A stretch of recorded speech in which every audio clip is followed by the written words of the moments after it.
కష్టాలు చన్నీళ్ళ లాంటివి. 4 చెంబులు పోసుకుంటే 5వ చెంబు నుంచి సుఖంగానే ఉంటుంది, అనుమానమైందా?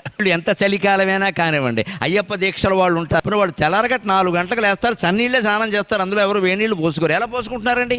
ముందు 4 చెంబులు అయ్యప్ప స్వామియే అంటారు, అయిపోయిందంతే, మొత్తం మిగిలినంతా బాగానే ఉంది. అంతే, మనం అలాగే ఉండాలి. కష్టాలంతే, ముందు 4 కష్టాలు భరించగలిగితే తర్వాత ఆ కష్టం కూడా సుఖంగానే ఉంటుంది. ఎప్పుడూ కష్టాలు ఎక్కువ వస్తున్నాయంటే యువతరం ఒకలా ఆలోచించాలి.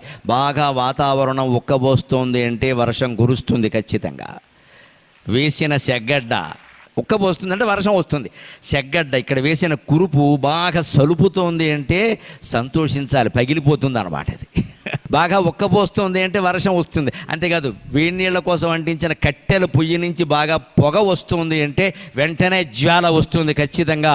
అలాగే కష్టాలు నీ జీవితంలో కమ్మాయి అంటే భగవద్ అనుగ్రహం వర్షం రూపంలో కురవడానికి సిద్ధంగా ఉంది.